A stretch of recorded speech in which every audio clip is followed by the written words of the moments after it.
So, what really goes into your backpacking gear? Find out on this episode of the Live Ultralight podcast powered by Outdoor Vitals. This podcast is all about inspiring you to get outdoors, showing you how to lighten your pack and build your confidence so you can start living your life full of adventure. I am Joe, and I am here with Outdoor Vitals lead designer, Brigham. And this is going to be part 2 of our conversation about getting really into the nitty-gritty of what goes into your backpacking gear. Last time it was about fibers and yarns. You can go back a couple episodes, guys, in the feeds if you haven't listened to that, and check that out. But today we're going to be talking about fabric. You ready, Brigham? I hope so. Okay. We'll see how I respond. All right. Well, again, this is kind of like part of our training as employees of Outdoor Vitals, which is, I guess if you don't know, is a ultralight backpacking gear company based here in Cedar City, Utah.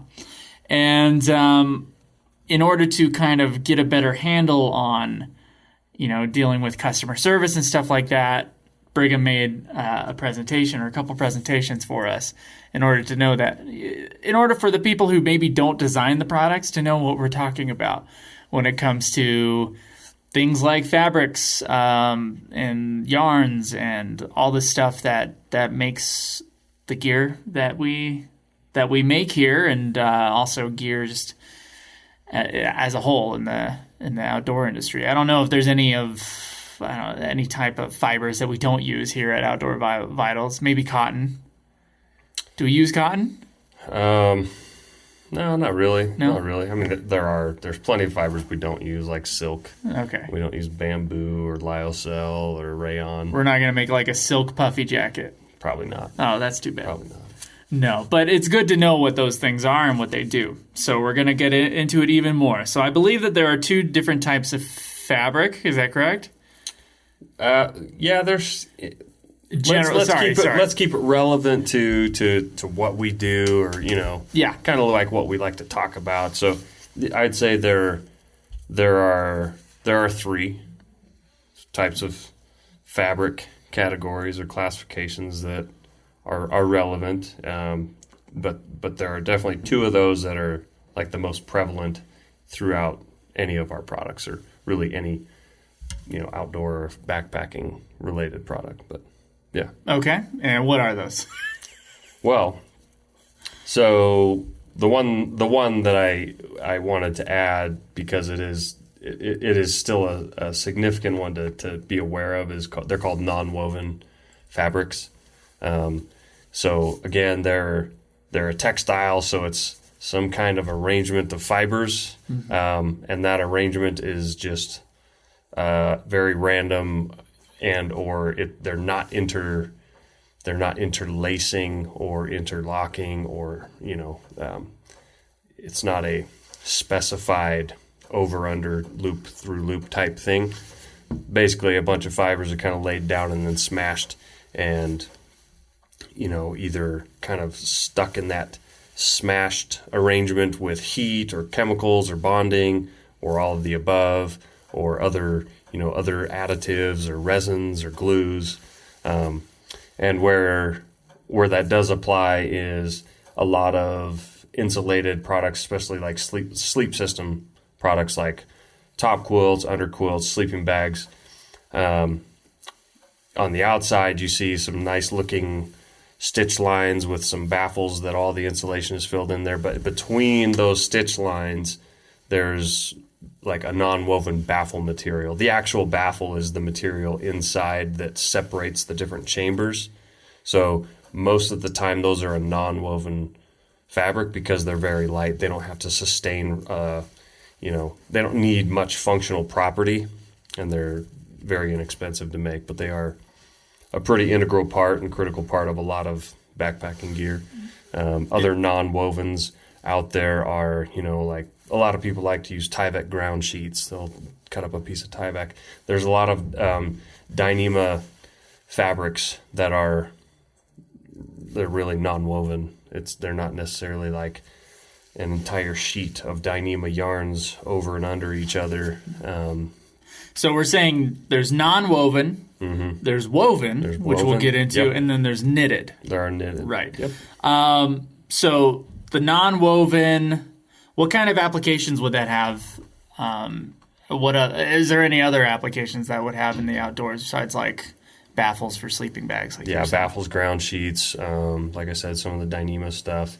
There's tarps made out of some Dyneema stuff, and is there like what are the pros and cons of a type of fabric like that? Well, one of the benefits is that they're inexpensive to use or make. Sorry, right? Because they're just smashing it. There's not a ton of like machine calibration or any of that, but the cons are there's a lot of benefits or functions that you don't get out of a non-woven fabric. A lot of and we'll get into some of these terms, properties and functions, and a lot of performance that you don't necessarily engineer into a non-woven fabric. Okay, so. All right. Well, I guess we can go into the ones where you have way more information on. Sure. Okay. And that they're just used, basically 10 times more. So yeah. Woven fabrics. 2 sets of yarn. And yarns are made of fibers, right, from the last episode. Yep. 2 sets of yarn that are interlaced at right angles to each other. And there are different weave patterns that are common, I would guess, right? So what's a warp yarn?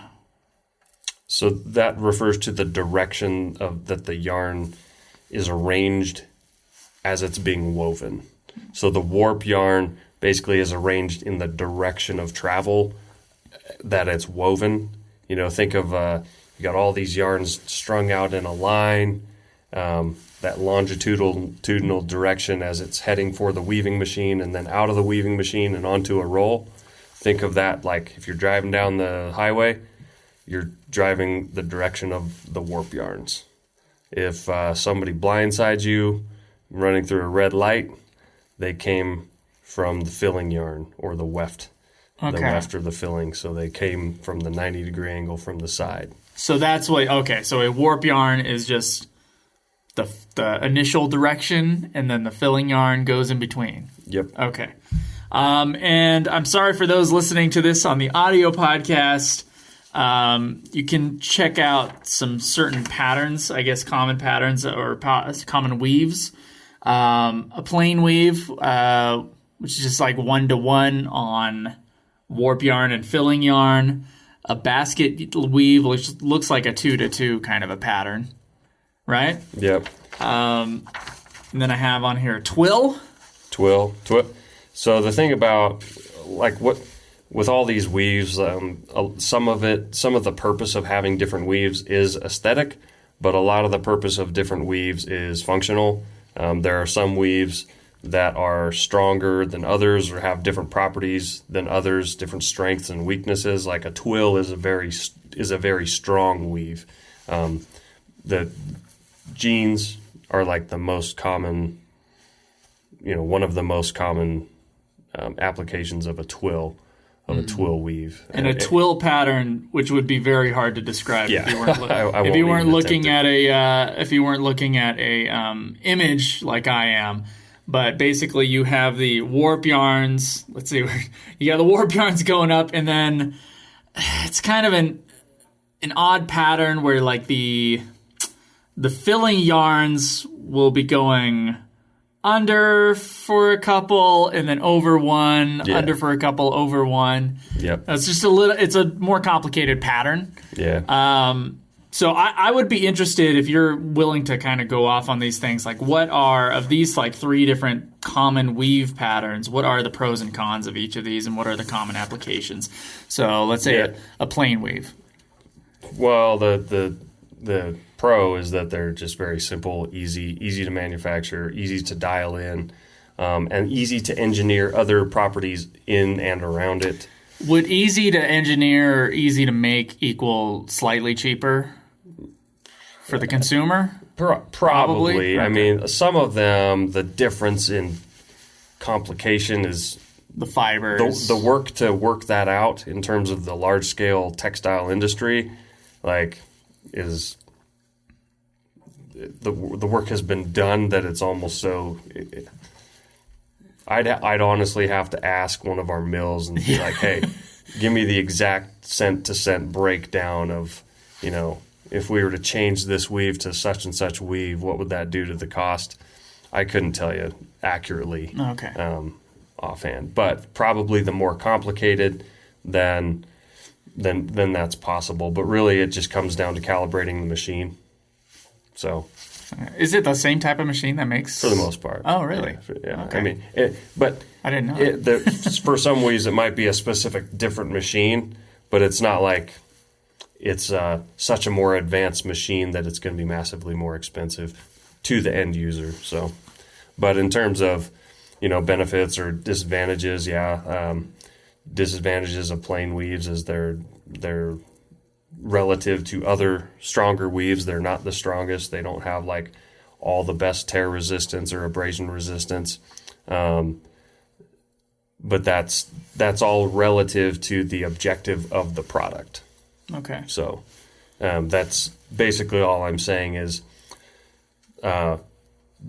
because a twill weave has better abrasion resistance and strength than a plain weave, why are we not using a twill weave in our tent fabric, right? Yeah, that's just that's a non-issue. Like, that's not what we're really referring to.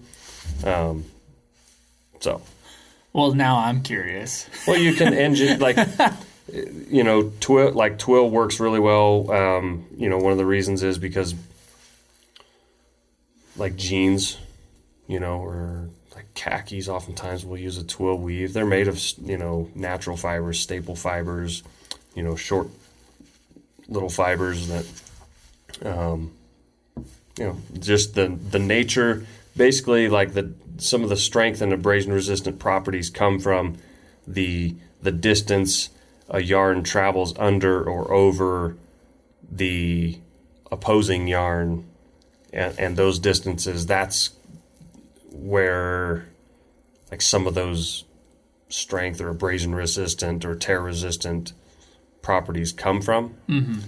Because they're getting some sort of strength based upon the tension between one yarn to another. So I have a bit of a curiosity here.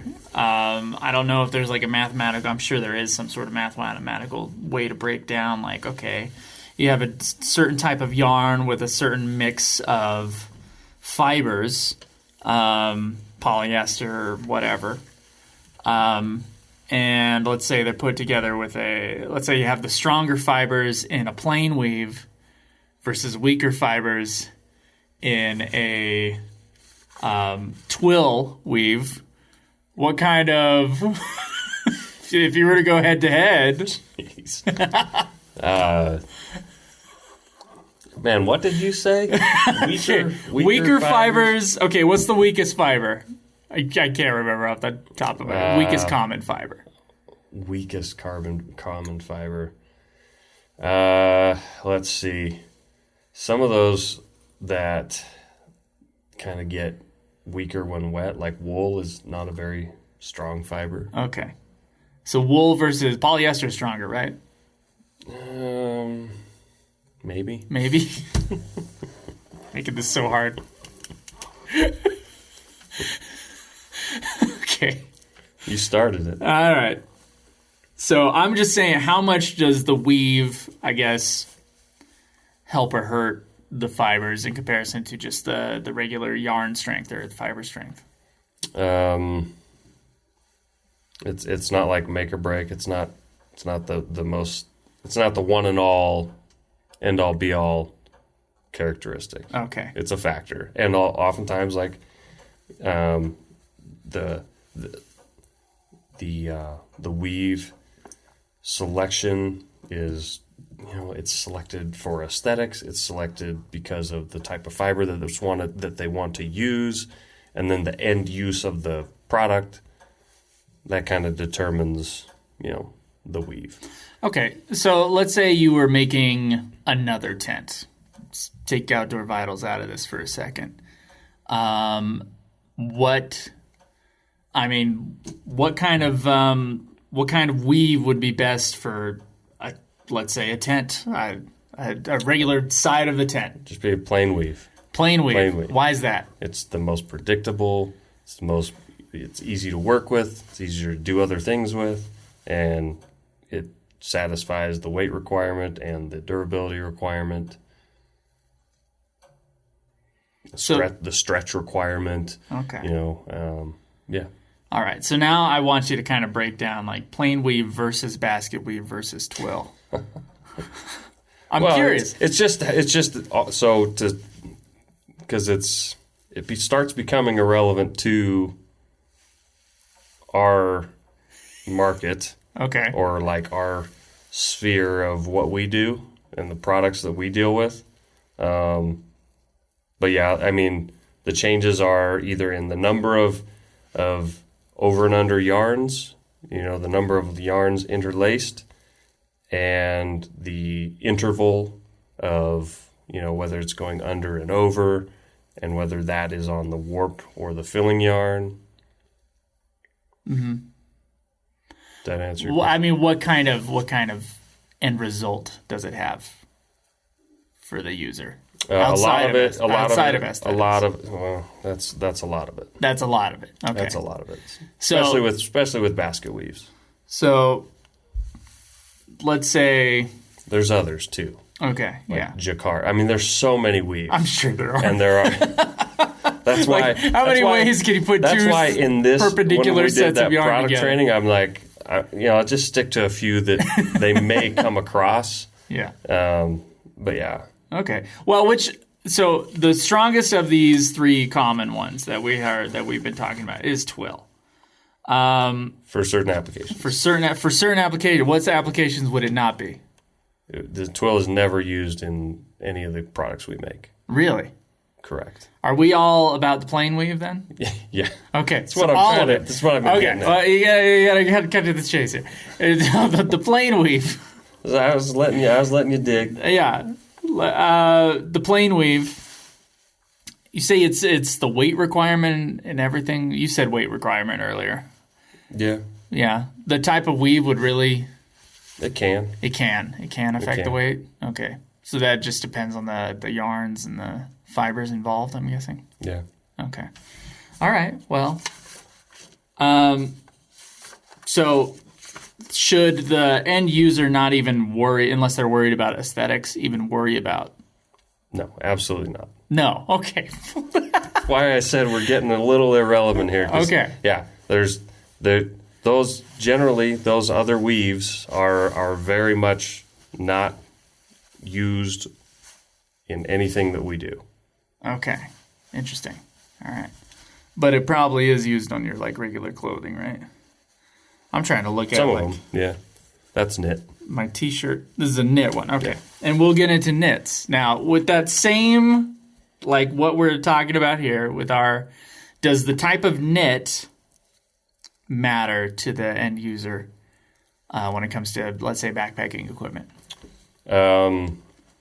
It can, and to be, to guide things a little bit, knits are generally and I say generally 99.9%, because there might be a 0.1%. There may be a knitted backpack out there, but I would be skeptical of it. Yeah, knits are generally with apparel, especially next to skin apparel and upper body apparel. Okay. There's that. You've got circular knit and warp knit. So there's knitting machines that they knit in a circle, mm-hmm. so the fabric comes off in a tube, basically, and then a warp knit machine is just more like what you'd see with woven fabrics. It comes off in a sheet, not a tube. Okay. There's slight differences in, the circular knit generally has maybe a little bit better drape or a little bit better stretch. There's some slight differences there, but then there's some improvements, performance-wise or for other attributes that benefit from a warp knit. Okay. So some of that's in that. So we talked about weaving pretty extensively, even though you didn't want to.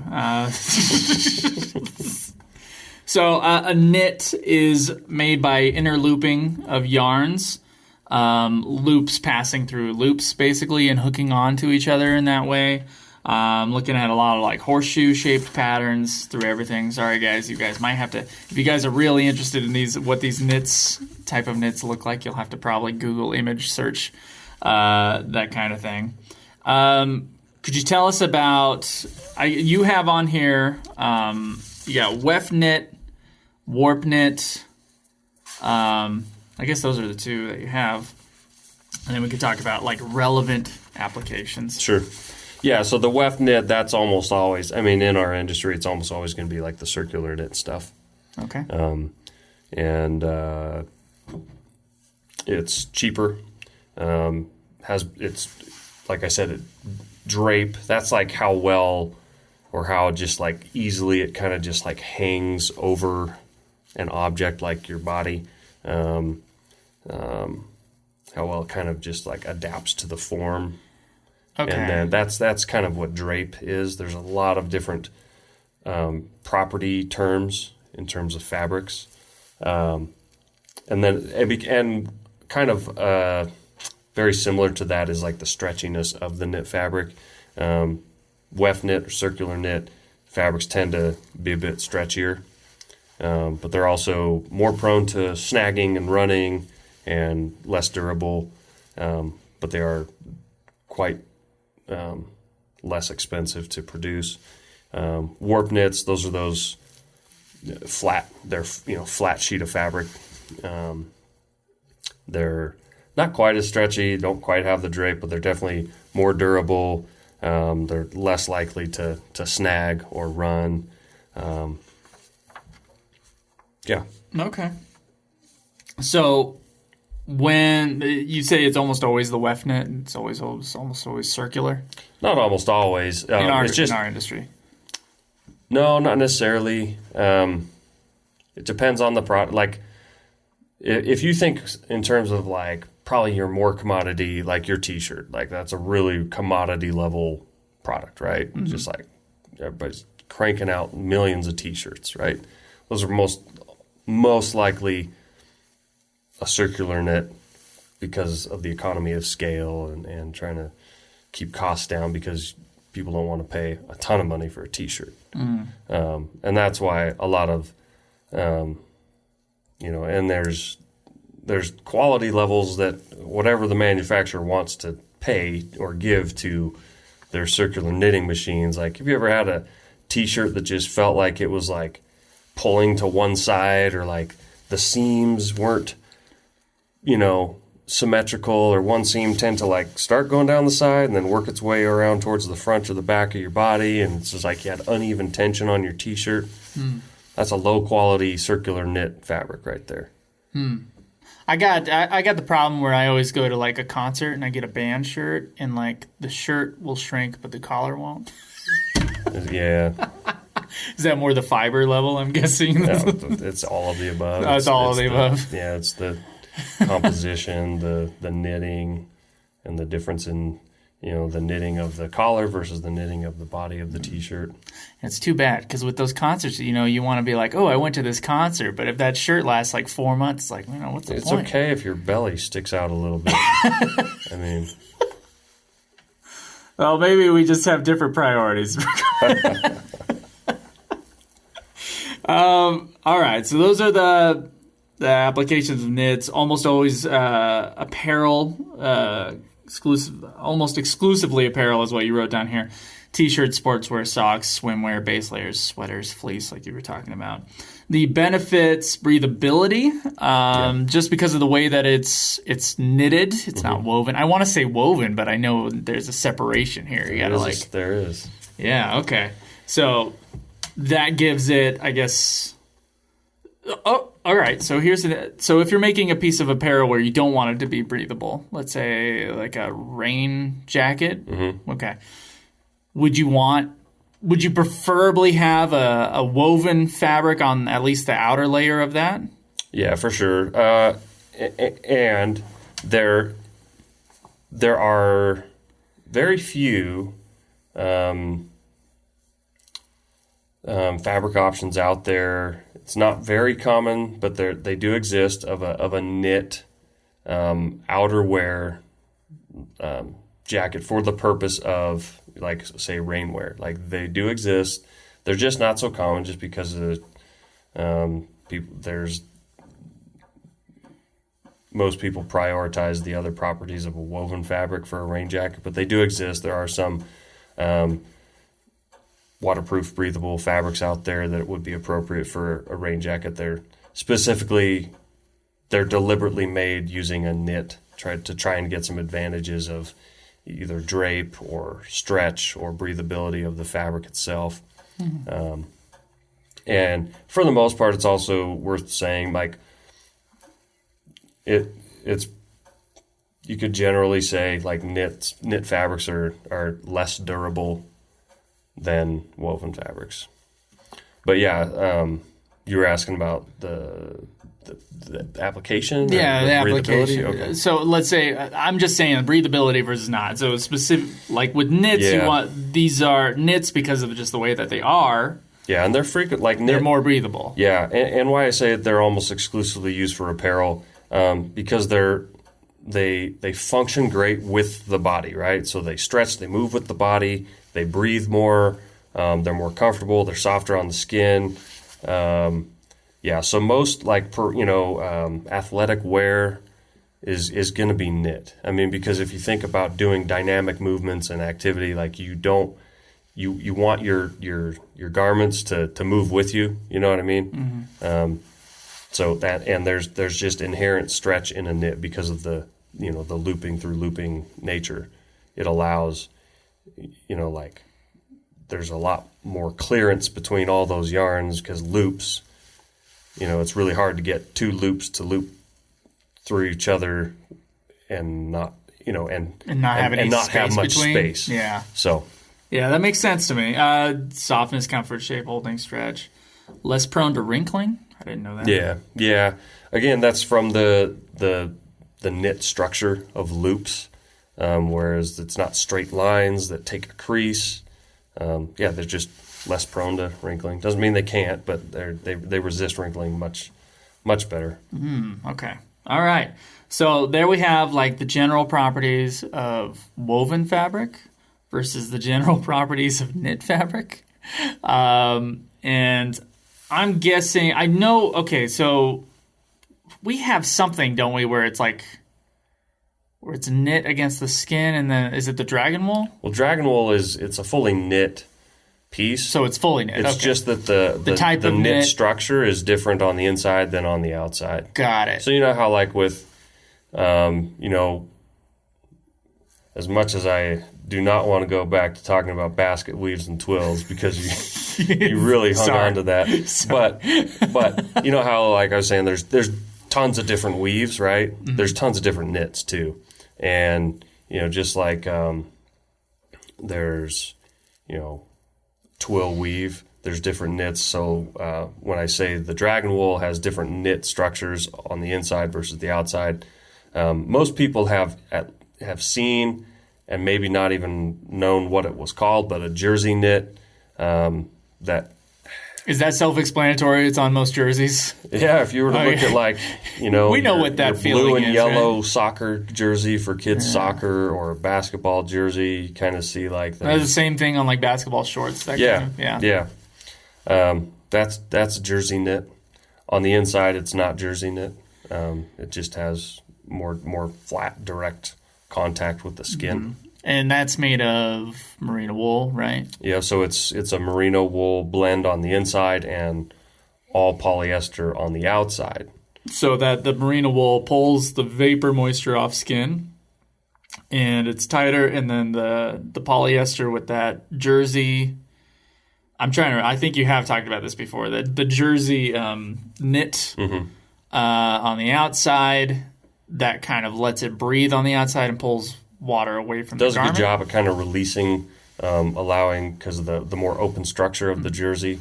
Once either the moisture starts absorbing into the next to skin.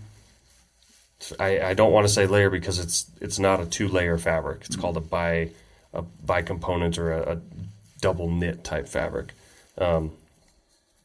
Once the moisture gets into the yarns that are against the skin and starts spreading out and then pushing through, by the time it gets to the polyester jersey knit, it's a very open structure, so it increases the surface area that the atmosphere, the air outside, is able to pull that out of the piece. It's able to kind of release a little bit better.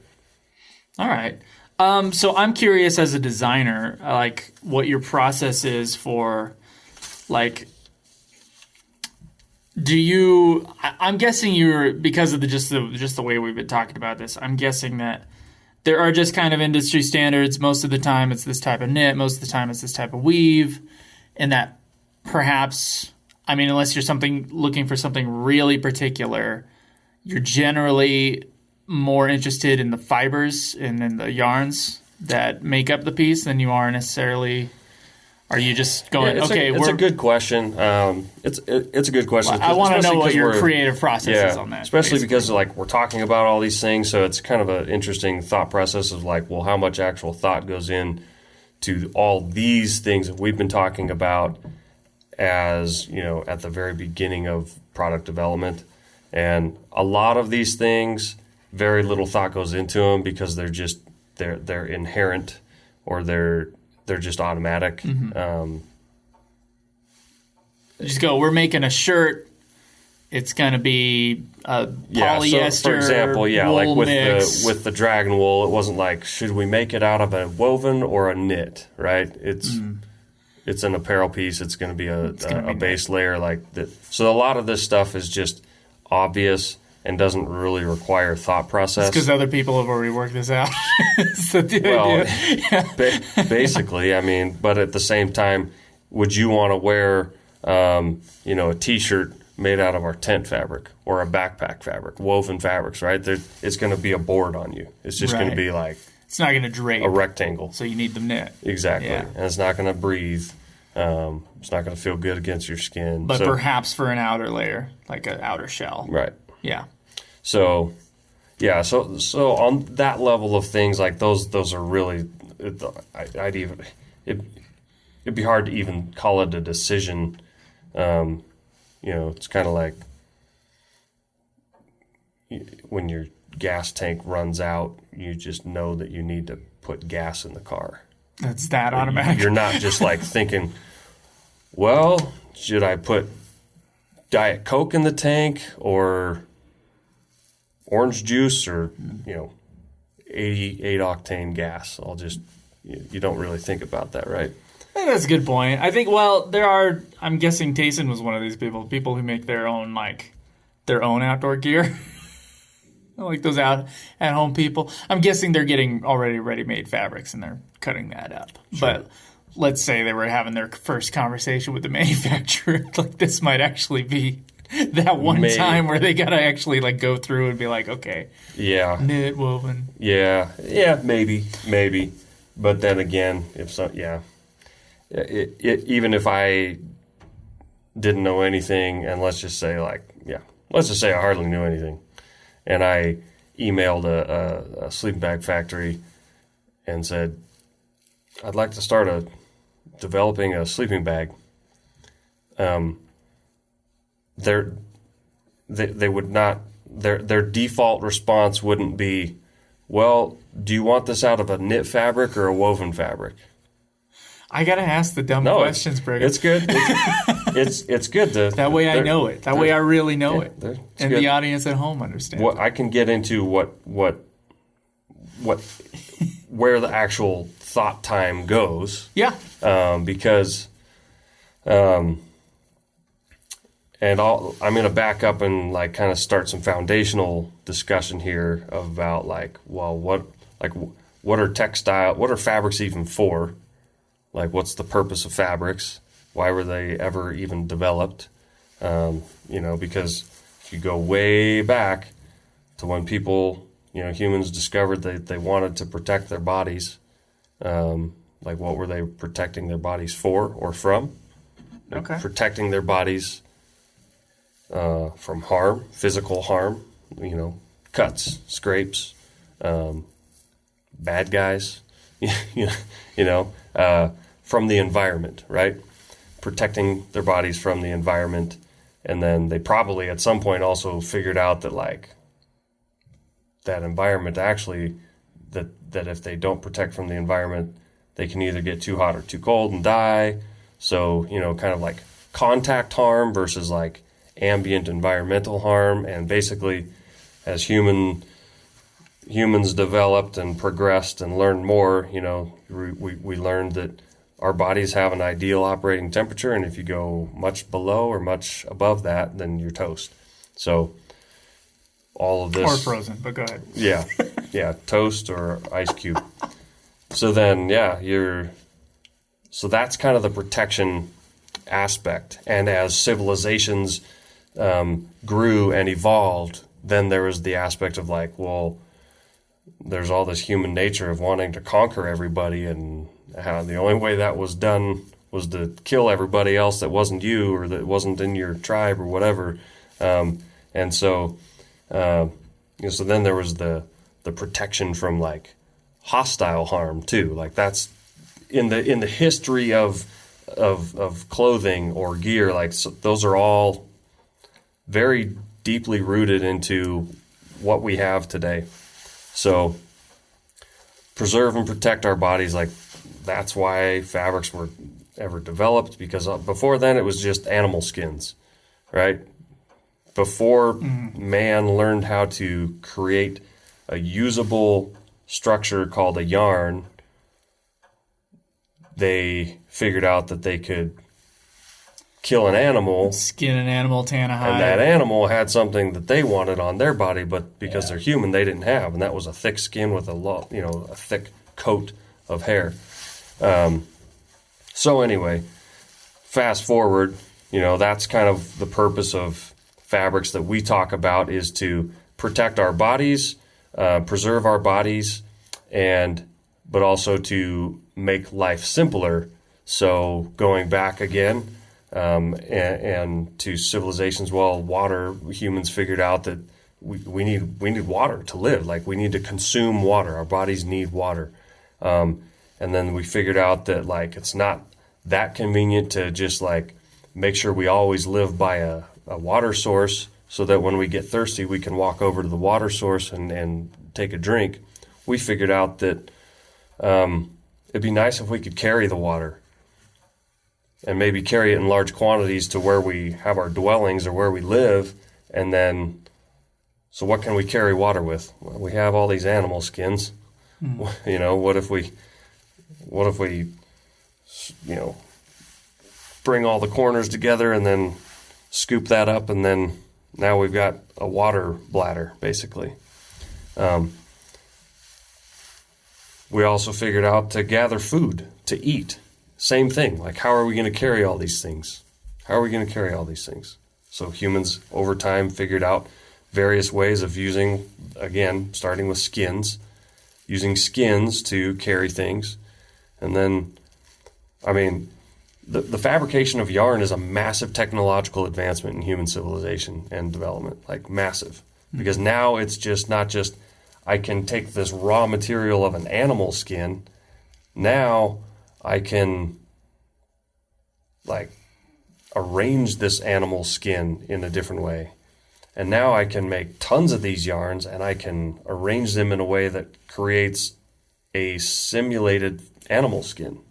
Something that does all those things, but I, as a human, I made this.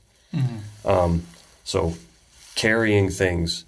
And then humans at some point also realized that, like, yeah, they liked having clothing to preserve and protect their bodies, but there's not an infinite number of caves or trees that are, have such a dense canopy that you're not ever going to get wet. And when you get wet, or you don't have shelter or shade, like, there's that issue again of preserving the body. So all these fabrics, all these things were developed for human life, to sustain human life in the form of carrying things to make life easier, protecting and preserving our bodies, and cover, so shelters and things like that. So that's why we have fabric. So it has a job to do, and now now life is much easier. So it's more of a luxury that we can do all these things we can with fabrics and other materials to just to do things for fun, not because we just need to stay alive. But so in terms of product design and the development of a product, we kind of talked about, like, I'm not spending any time at all on do I need to use a knit or a weave. We can get into like some nuances of the exceptions to that in a minute, but so let's just say it's basically a given depending on the product, generally the general type of fabric that's going to be used. But what we do look at, and this is where the thought really starts, is, well, what do we want this product to do? How do we want it to function? How does it need to function? How do we want it to perform? Are there any priorities that we have in terms of weight or water resistance or waterproofness or breathability? So you start assembling this group of requirements and needs and wants, and then you're also looking at okay, well, here's all these offerings. These are the things that can accomplish that, but we also see this other problem, and we just like something better. So can we do something with what's already out there? Can we improve something, or can we add something, or do something to take it a step further and advance, the way that, a lot of these requirements are met. So that's where you start looking at, okay, if it's apparel, well, it's not just for a base layer, it's knit. We do make decisions about, okay, do we want to use a merino wool? Do we want that merino wool piece to be 100% merino wool? Do we want it blended with something? Mm-hmm. What does blending the merino wool with something else, what does that do? What properties does that introduce? What performance gains can we get by blending things and working with things? Same thing, if we say we want this base layer or this mid layer to be a synthetic piece, it's most likely going to be a knit, but do we want it to be 100% polyester? Do we want to add some spandex so it has really, really great and comfortable stretch? There's those things. So we do look at composition and look at it from a standpoint of what we want the product to do. And that's where it's really helpful to know some of these things. And it's really valuable for the consumer to at least be aware of some of these things so that they can understand what's being told to them, and so they can apply it to their own experience or their own desires and see that maybe something that we explain to them makes sense because they've had a relatable experience. And so they can kind of have that light bulb moment where they're like, that sounds good to me because I've had this happen, and the way that this product is now explained to me, they see the benefit. So, yeah, there's a lot of early on thought process into those things in terms of like the composition and different attributes and performance things that we can get from, whatever the fabric is, and then there's weight requirements. There's just stuff like that. And, before I derail or get off track or forget what I'm talking about, like, are you tracking there? Yeah, I'm tracking. Okay. So the cool thing about fabric and this is like that once we get like this set of requirements, basically, let's just refer to it all as requirements. Mm-hmm. There's already a ton of options out there, and oftentimes, we'll talk with our suppliers and our partners to communicate to them our requirements, and they'll propose to us certain options that they already have. A good example of this in our own products, that we found something really close to what we wanted, but we needed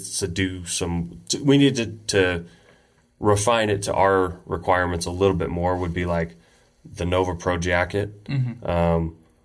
There was an existing fabric option that met a lot of requirements for us, but it fell short in basically the weight of the fabric. The fabric was just too heavy. Like, it made the jacket heavier than we wanted the jacket to be. And so, but they did not at the time make something different. There was not a different option that still met all the requirements plus the requirement that we had. So we just communicated that with them, and they said, okay, well, we'll work on making that exact fabric to meet that requirement. So, and it's really, there's no secret here. So basically the fabric available at the time had spandex in it, and it was a cool fabric, had great stretch, and there's jackets out there made in it. But we didn't want our jacket to weigh what the jacket weighed, because we had prototypes made with this fabric, and I wasn't happy with the weight. And so when they finally got this fabric developed and made some test yardage, some sample yardage, and gave us the weight of this fabric, it's almost half the weight of the original fabric. Mm. But they're both based off a 20D yarn, 20 denier yarn. But they had a substantial percentage of spandex in that fabric. By removing that spandex, the fabric weight was almost cut in half, and that the end result for the jacket was like a 3-ounce weight decrease. So that met, our needs. So that's a good example of kind of establishing some requirements, seeing what's out there, and then making adjustments and developing something new to meet our needs. Mm-hmm. And that's all part of that. We've gone into warps and knits and the non-knit fabric, the ones, the smashy ones. Non-woven, there we go. But with those kind of being like, okay, you want, with knits and weaves generally, and you said we were going to talk about exceptions, I'd like to do that.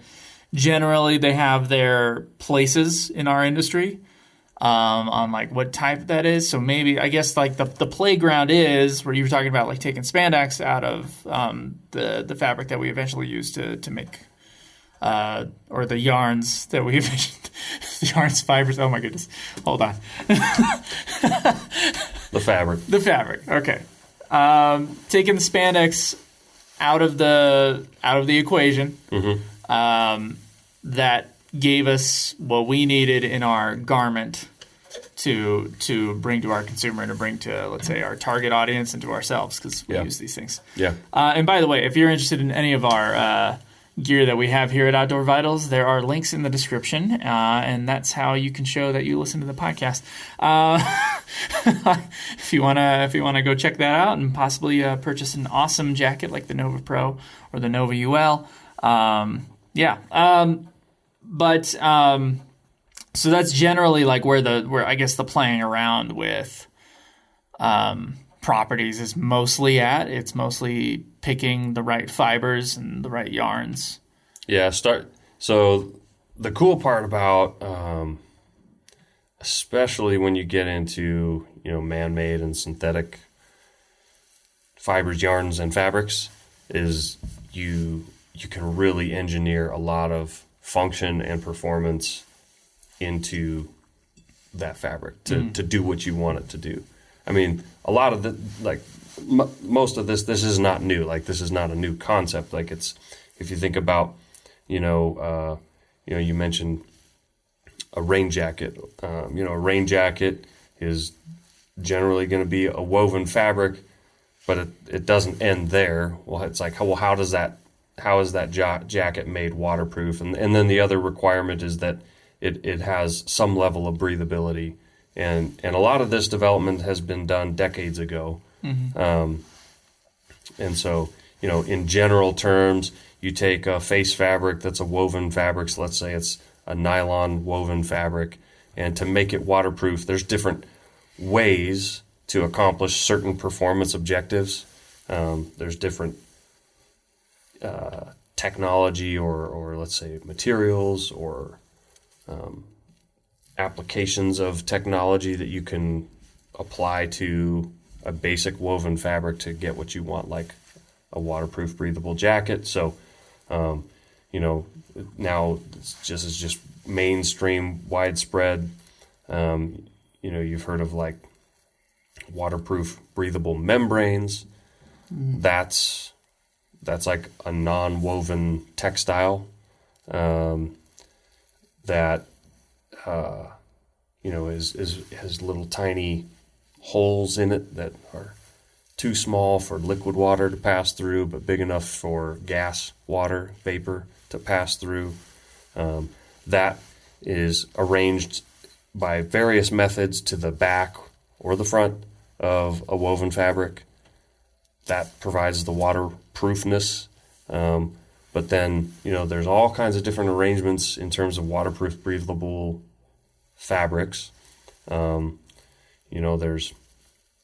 There's 2 layers, and these are common things that I think consumers will see, is like if they're rain jacket shopping, you'll see it's a 2-layer or a 2.5 layer or a 3-layer, and what that refers to generally is going to be an outer layer, a waterproof layer, and then like what's the 0.5 layer or what's the 3rd layer? And generally that's often another layer that has a purpose to either protect the membrane or to provide comfort against the skin or moisture wicking ability or what you would call standoff from the skin, so it raises the texture of the inside of the jacket microscopically so that it's not like smooth surface to smooth surface of the skin, and those have an effect of how the jacket feels or how it performs or how it breathes. And then there's byproducts of all of that. Well, those things change the weight of the end fabric. And then you're still playing with things like the thickness of the yarn, the weight of the fabric, to achieve weight objectives or durability objectives or, all kinds of things. And so that's a lot of the stuff that I spend my time researching, tweaking, thinking about, testing, experimenting with. So we have a rain jacket up and coming this summer, let's say. There's tons of this. Don't take that for. Yeah, there's no hard dates on these things. There's no hard date. There's too many. Tentatively. I mean, we have to be happy with the product, and things have to be like done. Manufacturing's crazy right now, so tentative. So sometime this year. I don't want to get in trouble for saying that. No, you're the guy though. Yeah. So sometime this year, we have a rain jacket coming, and a lot of this thought process has gone into that rain jacket. Well, I'd like another example, maybe one more. Ventus Hoodie, Okay. which everybody is commenting upon your particular design of this Ventus, by the way, on the YouTube channel. This is not a Ventus. That's not a Ventus. No. It looks like a Ventus. I don't have one of those, so I don't know what it is, to be fair. I wouldn't mind having one. I have a lot of unnamed items Okay. that are constantly under evaluation and testing. Yeah. It looks a lot like a Ventus. There's a lot of design similarities. It does. So let's say the Ventus, so not what you're wearing. Mm-hmm. What decisions were made for that piece specifically? I mean, a lot of people like that. I like that one, frankly, except that I jog in it and then I have to wash it before I come to work. Yeah.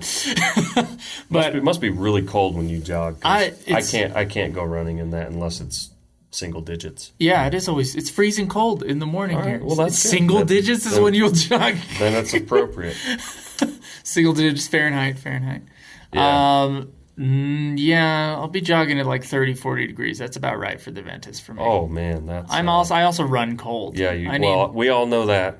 Reference podcast number whatever. Yeah. Joe froze in his negative 15 degree sleeping bag. Thanks a lot. Yeah. No, it wasn't the sleeping bag. I don't think was the problem. We know. But okay. So what kind of decision? So. Is the Ventus all the way in knit fabric? I'm curious about that. Ventus is a woven fabric. Okay, so I was wondering that because the Ventus is a little bit, especially on the outside, it's a little bit more like, it's less drapey. Yep. Yeah. So, and that's a good point to bring up. The farther away a piece gets from your body, the more the fabric type is likely to change from a knit to a woven. Mm-hmm. Because it's less drapey, it's less soft, I guess, against skin. Yep. So, like, why did you make those decisions for the Ventus specifically? So, there was with this, very little thought, next to no thought. Are we going to do this with a woven or a knit fabric? Because those are just inherently already known in terms of like the end product or the product category. I don't think you mean very little thought. I mean, like, like you didn't have to calculate that. That was already a given. Yes. Yeah, very little thought makes it sound like, we just put a thing together, hopefully. Yeah. Which I know that's not true.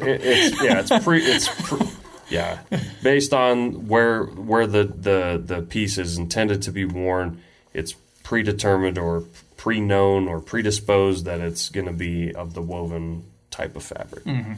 So, but we knew that it's going to be an insulated piece. We knew that we were going to use this, continuous fiber sheeted insulation. So it's not a staple bunch of little tiny fibers that simulate down. It's a sheeted insulation that uses very, very, very fine fibers and is also a very thin lofted insulation. And so that's where some of the thought came into, like the fabric selection that is appropriate to use with this insulation, but that's also appropriate to use with the intended use or the use case, how we plan and anticipate our customers will use the piece. So there's just there's all kinds of different variables and requirements. Again, that word of requirements, what do we need it to do? When do we need it to do what and how? So we also knew we wanted the end product to be very lightweight. So this all kind of comes together and kind of funnels and really points us in a direction. And then so then we kind of passed these requirements along again to our fabric supplier, and they suggest or propose certain options that we test. We sample, and then we make determinations on if this is going to do what we need to or not. So being that this is something that would be worn frequently as an outer layer, sometimes as a mid layer. We knew that as an outer layer, a nylon fabric is going to be more durable than a polyester fabric. Probably going to breathe a little bit better. We also wanted to make sure that that the hoodie, the Ventus hoodie, had a certain level of breathability because, as you say, you'll go running in it. It's, I don't know what the listing is called, but it's frequently referred to as the Ventus Active hoodie. Some design features in the hoodie are to allow for the exhaustion of heat. Because you have like a totally different kind of like fabric knit kind of thing underneath the arm. So this is where those decisions actually get made, and the time is put into these things. So the inside fabric, it's basically the same base fabric minus some treatments. So it's softer, has a softer hand. It's softer against the skin. And it breathes better. So the layer against the body or closest to the body is more breathable to start the breathing process. And then there's areas on the exterior where we had to make decisions and think about these things. Well, all along the underarm area and down along the side, we wanted to use that more breathable fabric on the exterior too, because in your armpit area, that's like the hottest, warmest part of your body, especially when you're, active. But anyway, so the idea was to add breathability to those areas, and then add, some design features that necessarily aren't like fabric specific, but, and then making decisions and taking things into consideration, like, well, if people are using this outside, we want there to be some level of water resistance. It's not supposed to be a waterproof jacket or rain jacket, but if they get in a little sprinkle, we don't want it to be a problem. So there's some water resistance, water resistant applications to the fabric. And then, that does answer it, because it's all about that? Like what you want from this very unique piece, like the Ventus, and then you're able to do that. So that's interesting that it's actually like a woven and not a knit. And I think the last thing that we should probably touch upon, we're already at an hour. I would like to do some sort of podcast about treatments, finishes. I would also like to talk about fit, like fit of your clothing and fit of backpacks and how that could affect you outdoors. So I would like to do that on a future episode. That would be good. So what kind of exceptions, when we're talking about knits and woven and non-woven, you brought up exceptions earlier, so I'm just kind of I hope I can write. I'm trying to think of them. Well, like we just made one exception, obviously. Well, with the Ventus being I wouldn't call that an exception, because it's more of an outer piece. Got it. Okay. It's more of an outer piece. Like an exception, and this is not one I would suggest, and I don't even think exists, but an exception would be like if someone were to try to make a base layer out of a woven fabric. That would be very odd and be tough. That'd be a tough job to make that work as needed. That's an example of an exception, a made up exception. But like a real exception would be like there are some rain jackets out there that do use a knit fabric. There are some wind jackets that do use a knit fabric as well. Whether that's the entire jacket or certain parts of the fabric, because they want to achieve certain properties in a certain area, right? Breathability or drapableness. What do we call that? Drapability? Stretch. So those are kind of like and then sort of exceptions. You know what I mean? They would have to make, if that manufacturer would have to make some serious calls on, the type of fabric that they're putting on the outside with that kind of a waterproof, breathable knit fabric is probably tough to meet the requirements. Mm-hmm. But Our requirements, right? Yeah, our requirements for sure.